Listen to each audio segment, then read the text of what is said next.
कितना बड़ा सामाजिक कर्ता हो, अगर उसकी जाति ऊंची नहीं है तो उसको कोई महत्व नहीं दिया जाता। और इसी वजह से इस देश में जो महापुरुष हुए, जिन्होंने बहुत महान काम किए, अपने जीवन को लगाया, अपनी पीढ़ियों को भी लगाया, और उन लोगों की कुर्बानी को केवल जातियों तक सीमित कर दिया गया। डॉक्टर भीमराव अंबेडकर को कह दिया कि भाई ये तो एससीओ का नेता है, खास करके चमारों को सीमित कर दिया।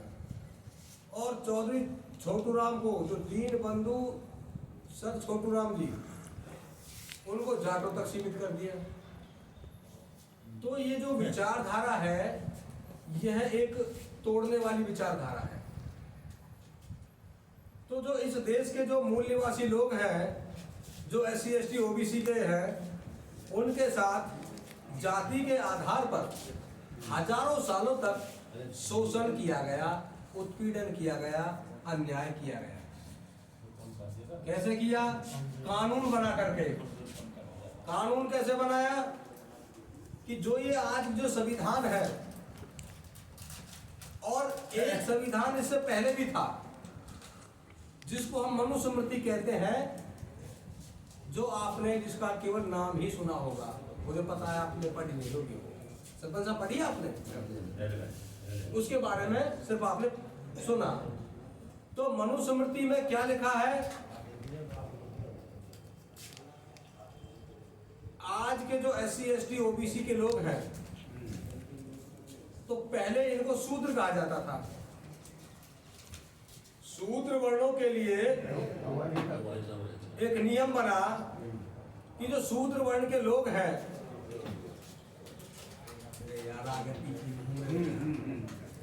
जो शूद्र वर्ण के लोग हैं, वो ब्राह्मण, क्षत्रिय, वैश्य की ईर्ष्या और द्वेष से परे रहते हुए निष्काम भाव से इनकी सेवा करें, यही इनका धर्म है।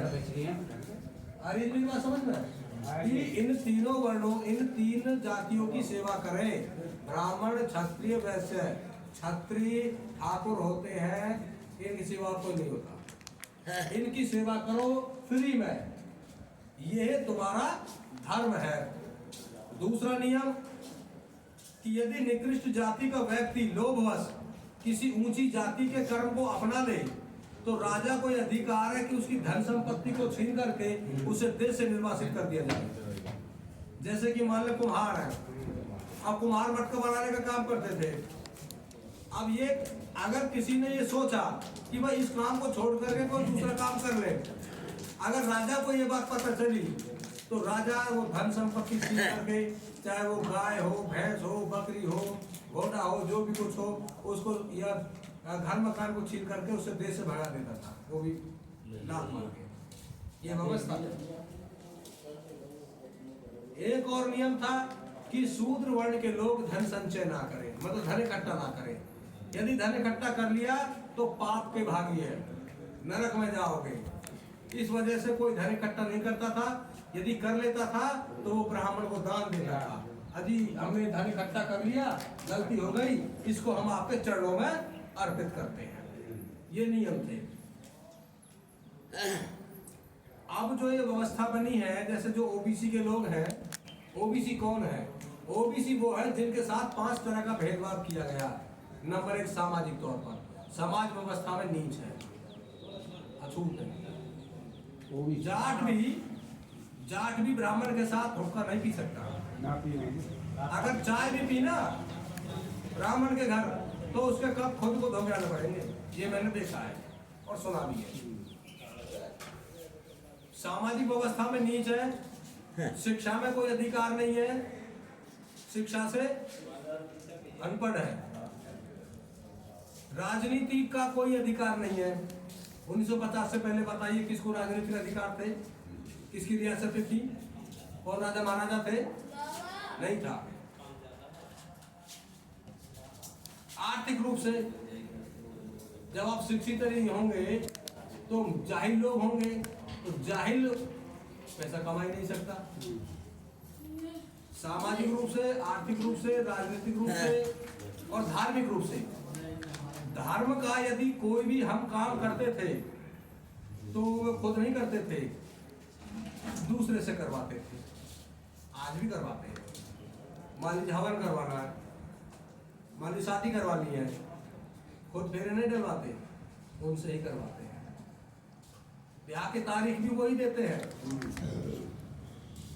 तो इस तरह से 5 तरह से पिछड़े थे, जिनके साथ इन 5 तरह से शोषण हुआ उनको पिछड़े वर्ग में रखा गया, जिसमें कुम्हार भी है, गडरिया भी है, जाट भी है। जाट भी है, लेकिन हरियाणा के जाट जनरल में है। अब वो सोच रहे तो जनरल है।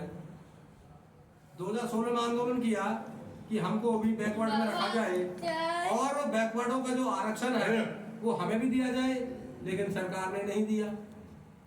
जब ओबीसी का आंदोलन होता है तो यूपी का जाट हिस्सा लेता है, राजस्थान का लेता है, दिल्ली का लेता है, मध्य प्रदेश का लेता है, लेकिन हरियाणा का जाट नहीं लेता। क्यों? वो समझता कि मैं तो जनरल चुप बात फेरी बता, तो बैठ जा रहा मैं। तो जिन लोगों ने आपके साथ इन 5 तरह से शोषण किया है, क्या भविष्य में आप उनसे ये अपेक्षा कर सकते हो कि ये वो आपको इस देश का शासकीय जमात बनाएंगे, धनवान बनाएंगे, शिक्षाविद बनाएंगे, जज बनाएंगे? क्या वो कर सकते हो? क्या नहीं कर सकते। संविधान बना, संविधान में आर्टिकल 13 लिखा, 13 ये कहता है कि संविधान के लागू होने से पहले के जो भी कानून थे, जो आपके मूल अधिकारों से असंगत थे, यानी जो आपको नीच ठहराते थे, आपका शोषण करते थे, उन सबको शून्य घोषित किया जाता है। आर्टिकल 14 कहता है समता का अधिकार है, विधि के समक्ष सभी समान है, सभी लोग बराबर हैं। ऐसा ही है ना? और बराबर का मतलब ये है कि जैसे हम इस तख्त पे बैठे हैं, इसके चारों पाए बराबर है, तब इस पे बैठे हैं।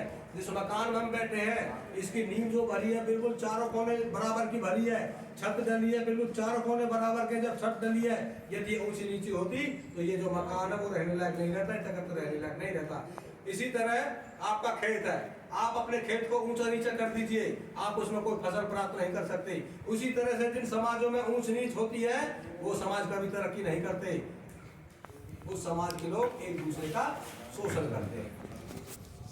ऐसी व्यवस्था है, ठीक। लेकिन संविधान ने वो खत्म की और जो अधिकार आपको हजारों सालों तक नहीं मिले, वो सारे अधिकार दिए। लोक नियोजन में समता का अधिकार, नौकरियों में अधिकार, राजनीति में अधिकार, ये आर्टिकल 16 की वजह से है। आर्टिकल 19 की वजह से बोलने की आजादी है। ऐसा करो बाबू जी, बच्चे को थोड़ा बैठ बेटा बैठ। बोलने की आजादी है।